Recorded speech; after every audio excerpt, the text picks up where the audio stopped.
7 বছরের ছোট বাচ্চা মেয়ের সাথে বিয়ে দেওয়ায় রাগ করে বিদেশ চলে যায় ইভান।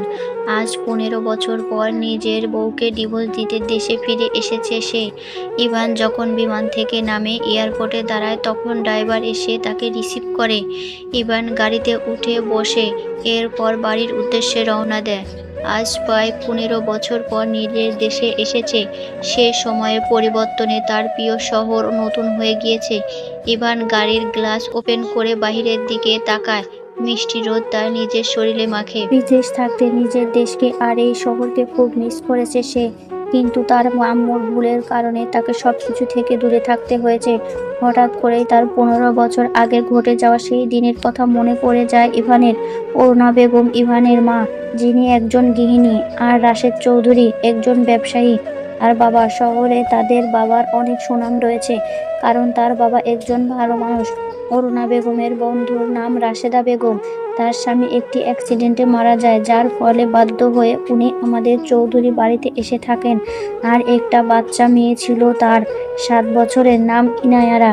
ইনায়ারা নামটা মুখে নেওয়ার সময় ইভানের ঘৃণা হয়, তবুও সে অতীতের ঘটনা মনে করতে থাকে।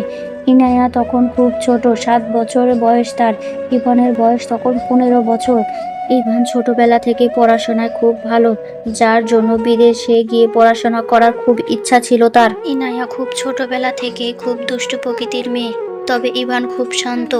ইভান নিজের রুমে অন্য কাউকে প্রবেশ করা পছন্দ করতো না, কিন্তু ইনায়া সব সময় তার ঘরের জিনিসপাতি এলোমেলো করে দিত, যার জন্য ইভান কখনো ইনায়াকে পছন্দ করে নাই, বরং সব সময় তাকে বকাঝকা করত। আর ইনায়া এই বাড়িতে থাকতো, ইভান সেটা পছন্দ করতো না। সে সব সময় ওকে কাজের লোকের মতো দেখতো। একদিন ইভান নিজের ঘরে পড়াশোনা করছিল, তখন ইনায়া তার রুমে আসে। ইনায়া বলে, ইভান ভাইয়া তুমি কি করছো? পড়াশোনা করছি। কেন, তুমি চোখে দেখো না? ইনায়া, তুমি এখান থেকে যাও, আমায় বিরক্ত করো না। ইনায়া কোনো কথা শোনে না, বরং ইভানের রুমে আসে, তার বিভিন্ন জিনিসপত্র হাত দিতে থাকে, ইভানকে বিরক্ত করতে থাকে। ইভানের রাগ উঠে যায়, সে একটা থাপ্পড় মেরে দেয় ইনায়াকে। বাচ্চা মেয়েটার গালে থাপ্পড়ের দাগ বসে যায়, সে কান্না করতে থাকে। কান্না শুনে অরুণা বেগম সেখানে এসে উপস্থিত হন। ইনায়া, কি হয়েছে, তুমি কান্না করছো কেন? ইভান ভাইয়া আমাকে থাপ্পড় মেরেছে। ইভান, তুমি কেন ইনায়াকে থাপ্পড় দিয়েছো? একটা ছোট বাচ্চাকে কেউ এভাবে মারে? দেখো আম্মু, আমার কোনো দোষ নেই। ও আমার রুমে এসেছে, আমাকে বিরক্ত করছে, তাই থাপ্পড় দিয়েছি। ইভান, তাই বলে কি তুমি ওকে থাপ্পড় দিবে? ও না তোমার খালার মেয়ে? ও কোনো খালার মেয়ে নয় আমার, ও এ বাড়ির কাজের লোক। ওর এত বড় সাহস কি করে হয় চাকর হয়ে মালিকের রুমে এসে জিনিসপাতি ছুঁয়ে দিতে? ইভানের কথা শুনে ওর মা এক থাপ্পড় লাগিয়ে দেয় ওর গালে। এরপর রাগী কণ্ঠে বলে, ইনায়া আমাদের বাড়ির কাজের লোকের মেয়ে না, বরং ও আমার বন্ধু রাশেদার মেয়ে। উনি একটু সমস্যায় পড়ে আমাদের বাড়িতে থাকতে বাধ্য হয়েছে, তাই বলে কি তুমি ওকে কাজের লোক বলবেন ওনাকে? অরুণা বেগম কথাটা বলে ইনায়াকে নিয়ে রুম থেকে বের হয়ে যায়। কিন্তু ইভান সেই দিনে থাপ্পড়ের খাওয়ার ঘটনা কখনো ভুলতে পারেনি, বরং এরপর থেকে ইনায়াকে আরো বেশি করে ঘৃণা করতে লাগলো। তার সাথে কখনো ভালো করে কথা বলেনি, আর সব সময় ইনায়াকে নিজের বাড়ির কাজের লোকের মেয়ের মতো দেখত। কয়েকদিন পর রাশেদা বেগমের শরীরে অনেক বড় রোগ ধরা দিল। ডক্টর দেখাতে গিয়েছিল, ডক্টর বলেছে জটিল রোগের কথা, উনি আর বেশি দিন বাঁচবে না।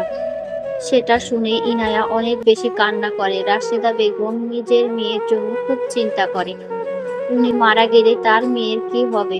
তখন অনুরা বেগম তাকে কথা দেয় ইনায়ার খেয়াল সে রাখবে। 3 মাস পর রাশেদা বেগম মারা যায়। ইনায়া অনেক কান্না করে তার মায়ের মৃত্যুতে। যদিও তখন ইভানে ওর ওপর একটু মায়া হয়েছিল, কিন্তু সেটা খুব তাড়াতাড়ি ঘৃণায় পরিণত হয়। ইনায়ার মা মারা যাওয়ার পর ওর মামা ওকে নিতে আসে, কিন্তু অনুরা বেগম ওকে দিতে নিষেধ করে দেয়। অনুরা বেগম বলে, দেখুন, আমি রাশেদাকে কথা দিয়েছি, ইনায়ার সকল দায়িত্ব আমার থাকবে।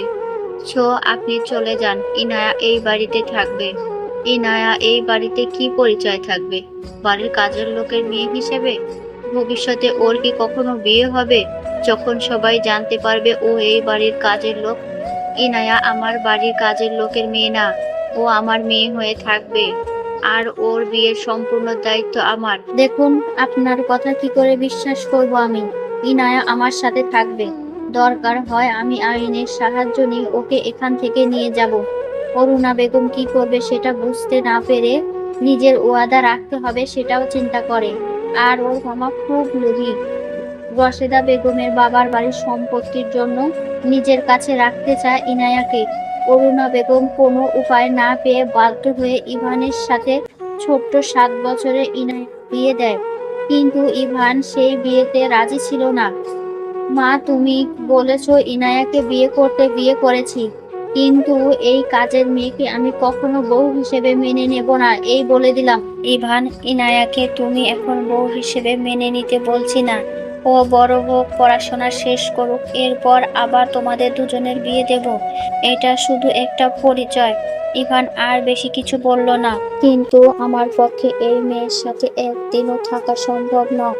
ওকে ঘৃণা করি আমি। ফকিন্নির মেয়ে একটা। ইভানের আচরণ ইনায়ার ওপর খারাপ হতে থাকে। সব সময় ও বাচ্চা মেয়েটার সাথে খারাপ আচরণ করত। ওরা এক রুমে থাকতো না, তবুও ইভান ইনায়াকে থাপ্পড় মারতো, ওর শরীরে চা ঢেলে দিত। যার কারণে অনুরা বেগম বাধ্য হয়ে ইভানকে বিদেশে ওর খালার বাসায় পাঠিয়ে দেয়। আজকে 15 বছর পর আবার ইভান দেশে ফিরছে, কারণ কয়েকদিন পর ইনায়ার বিয়ে।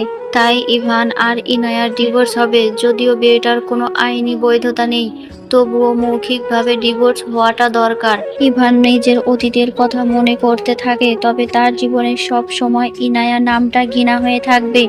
এই মেয়েকে সে সব সময় ঘৃণা করেছে এবং ভবিষ্যতেও করবে। তবে ইভান ভাবে এই ছোট্ট মেয়েটা হয়তো এখন অনেক বড় হয়ে গিয়েছে। ইভান বলে, নিশ্চয়ই সে বাচ্চা দুষ্টু মেয়েটা এখন অনেক বড় হয়ে গিয়েছে। 22 বছরের যুবতী কন্যা। ছোটবেলায় খুব সুন্দর বর্ণের অধিকারী ছিলেন মেয়েটা, তবে এখন হয়তো বাড়ির কাজকর্ম করতে করতে কালো হয়ে গিয়েছে। বাড়ির কাজের লোক হিসেবে নিশ্চয়ই বাড়ির সব কাজ সেই করে। ইভান আর বেশি কিছু ভাবে না, বরং গাড়ির জানালা দিয়ে বাইরের দিকে তাকায়। সেখানে বড় একটা ব্যানারে একটা কোম্পানির নাম দেওয়া আছে, কিন্তু কোম্পানির মালিকের নাম ইনায়া দেওয়া। ইভান সেটা দেখে একটু অবাক লাগে, তবে পৃথিবীতে কত মানুষের নাম ইনায়া আছে সেটাও ভাবে। ইভান বলে, ধুর, এত বড় একটা কোম্পানির মালিকের নাম ইনায়া হতে হবে কেন? জানি না মানুষের এই নামে কেন এত পছন্দ। তবে এই মেয়ে অল্প বয়সে কি সুন্দর বিজনেস ওমেন হয়ে গেছে। তবে সেই বাচ্চা মেয়েটা মনে হয় এখন বাড়ির কাজ করছে, পড়াশোনাও হয়তো ভালোভাবে করে নাই। তো ভিউয়ার্স, গল্পটি আপনাদের কাছে কেমন লাগলো? যদি ভালো লাগে অবশ্যই ভিডিওতে একটা লাইক আর একটা ফলো দিয়ে পাশে থাকবেন। আর যদি পরবর্তী পার্ট দেখতে চান অবশ্যই কমেন্ট করে জানাবেন। আজকে এ পর্যন্তই। ভালো থাকবেন, সুস্থ থাকবেন এই কামনাই করি। আল্লাহ হাফেজ, টাটা, বাই বাই।